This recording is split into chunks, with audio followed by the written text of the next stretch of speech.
დამფუძნებელთან ბატონ თამაზ გვიხარია თქვენი მასპინძლობა, მადლობა რომ ჩვენთან ერთად ხართ, ჩვენი მაყურებელი. კარგად გიცნობთ, მეგობარი ხართ ჩვენი გადაცემის და ძალიან საინტერესო თემაზე სასაუბროთ მობრძანდით და დაგვთანხმდით, რისთვისაც ძალიან დიდი მადლობა. დიდი მადლობა გიგა გადაცემაში მოწვევისთვის, დილამშვიდობის მივესალმებით ტელემაყურებელს. ხო, იცით ჩვენ უკვე ბოლო 30 წლის მანძილზე იმდენი სხვადასხვა სახის პრობლემა და გამოწვევას გაუწელით, რომ მგონია რომ საკმაოდ რეზისტენტულები ვართ. შესაბამისად გვაქვს გამოცდილება უკვე ბევრი მიმართულებით. რაც შეეხება ინფლაციურ პროცესებს, ეს ძალიან მტკივნეული თემაა, არა მარტო ჩვენი ქვეყნის, არამედ მსოფლიო მასშტაბით, როდესაც ფასების და არის მაღალი და ვერ ეწევათ ადამიანების შემოსავლები ამ ფასების ზრდას. რაც შეეხება იმ პერიოდში, როცა მნიშვნელოვნად ვიგრძენით, ეს იყო COVID პანდემიის შემდეგი წლები.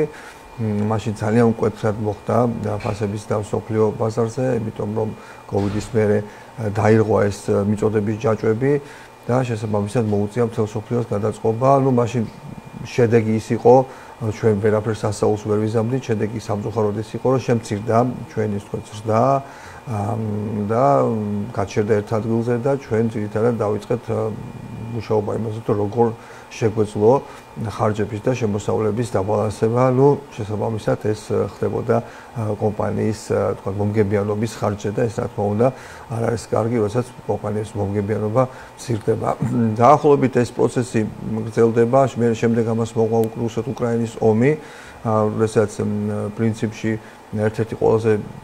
ერთ-ერთი მსხვილი ეკონომიკა მსოფლიოში, როგორც არის რუსეთი, მეტნაკლებად გამოეთიშა მსოფლიო ასე ვთქვათ ეკონომიკას, თუ არ ჩავთვლით ეს რაც შავს, ასე ვთქვათ, როგორ გითხრათ, სანქციების მიღმა რა ხდება, ეს ჩემთვის უცნობია, მაგრამ ზოგადად ეს რა თქმა უნდა მოქმედებს სხვადასხვა პროდუქციის ფასზე. აქ რა თქმა უნდა ნავთობის ფასი, სურსათის ფასი, ამას ემატება მოსავლიანობა, ალბათ სავარაუდოდ ახლა საქართველოში ყველაზე მნიშვნელოვანი ის არის, როგორ იმატებს სურსათის ფასები, იმიტომ რომ ეს არის ყველაზე ფართოდ გავრცელებული პროდუქტი, რომელსაც მოსახლეობა მოიხმარს და საინტერესოა დეტალურად ვიცოდეთ თუ რამ გამოიწვია.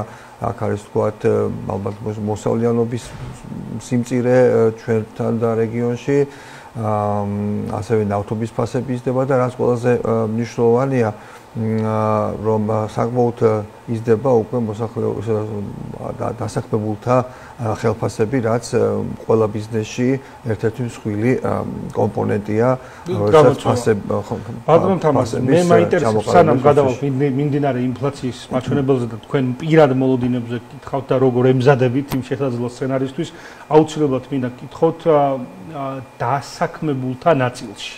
რამდენად რთული გამოწვევაა კომპანიისთვის ზოგადად წელიწად ნახევარი ორნიშნა ინფლაცია და რა ხდება მაგ დროს შიგნით მართლობაში რამდენად დგებიან კომპანიები ამ დროს, როდესაც წელიწად ნახევარი 10%-ზე მეტია ინფლაცია, იმ საშიშროების წინაშე, რომ დაკარგონ სამუშაო ძალა და კვალიფიციური კადრები, იმიტომ რომ ძალიან რთულია, ხო, შევთანხმდეთ, ძალიან რთულია, როდესაც 20%-იანი ზრდაა ყველაზე მოთხოვნა ჯგუფებზე და ჩვენ ვიცით, რომ ქართველები ევროპელებთან, ევროკავშირის ქვეყნებთან შედარებით დაახლოებით ორჯერ მეც ხარჯავთ ჩვენი შემოსავლიდან საკვებში და უალკოჰოლოსასმელებში, ვიდრე ისინი. ანუ განსაკუთრებით მტკივნეულია ეს ყველაფერი. რამდენად მოქმედებს ეს ყველაფერი შიგნით კორპორაციულ მართლობაში კადრების შენარჩუნება გადინებას. ეს არის ერთ-ერთი ყველაზე მთავარი გამოწვევა დღესდღეობით ბიზნესის წინაშე რაც დგას, ბიზნესის წინაშე დგას და შესაბამისად ეს ახლა არ დაწყებულა და ერთადერთი გამოსავალი ეს არის, რა თქმა უნდა, ფიქრი იმაზე თუ როგორ მოახერხოთ, რომ კვალიფიციური პერსონალი შევინარჩუნოთ, ეს რა თქმა უნდა იწვევს ამავე ჯამში ხარჯების დას. ეს მეტნაკლებად შეიძლება ითქვას, რომ ბუნებრივი პროცესს გავდივართ სავარაუდოდ, იმიტომ რომ ჩვენ თუ გვინდა უკეთესი ცხოვრების დონე, თქვათ ისეთი როგორც თქვენ ბრძანეთ, თქვათ ევროპა კავშირში, სადაც ადამიანების ხელფასებისში სულსაზე დახარჯული წილი უფრო ნაკლები, ანუ ისინი ნომინალურად იგივეს ხარჯავენ, უბრალოდ უფრო მეტი შემოსავალი აქვს შესაბამისად ეს წილი. ეს ბუნებრივი პროცესია. ჩვენი მთავარი ამოცანაა, რომ ასე ვთქვათ, ეფექტურობა გაიზარდოს ჩვენი თვითოული ჩვენთანგანის ეფექტურობა გაიზარდოს. აი მაგალითად მარტივი შედარებისთვის, ხო, გერმანიაში საშუალოდ ერთი ადამიანის მიერ გამოშვებული თვეში პროდუქცია არის დაახლოებით საშუალოდ 80,000 евро. როცა საქართველოს შეიძლება წელიწადში იყოს, ანუ რამდენჯერ უნდა გაიზარდოს საქართველოს ეს ეფექტიანობის გაზრდა რაც ნიშნავს მარტივად რო ვთქვათ, ისეთი ტიპის ეკონომიკა უნდა შევქმნათ, სადაც მაღალ ერთ ადამიანს, ანუ ერთ დასაქმებულს ზე უფრო მეტი გამომუშავებული პროდუქცია მოდის. ეს არის ალბათ ინდუსტრიალიზაცია, უფრო მაღალი, ასე ვთქვათ, ტექნოლოგიებზე დაფუძნებული წარმოებები, რაც ჩვენი ეკონომიკა, რასაც დიახ, ჩვენი ეკონომიკა რისგან შედგება? ჩვენი ეკონომიკა ძალიან მაგალითად სოფლის მეურნეობა ძალიან პრიმიტიულად არის განვითარებული. სოფლის მეურნეობაში არის დასაქმებული 3-ჯერ 4-ჯერ მეტი ადამიანი, ვიდრე პროცენტულად გვიძახი, ვიდრე ევროპის ქვეყნებში. ანუ ისაც არის მაღალი, როგორ გითხრათ, განვითარება, მაღალი ცხოვრების დონე, იქ ეკონომიკა ძირითადად დაფუძნებულია წარმოებას, ანუ მაღალ ტექნოლოგიურ წარმოებას. ჩვენი ეკონომიკა არის დაფუძნებული ტურიზმზე, აგროსფეროზე რაღაც და ეს შენებლობასთან დაკავშირებით. ახლა და რას სადამდე მივყავართ ამას ჩვენ, ხო?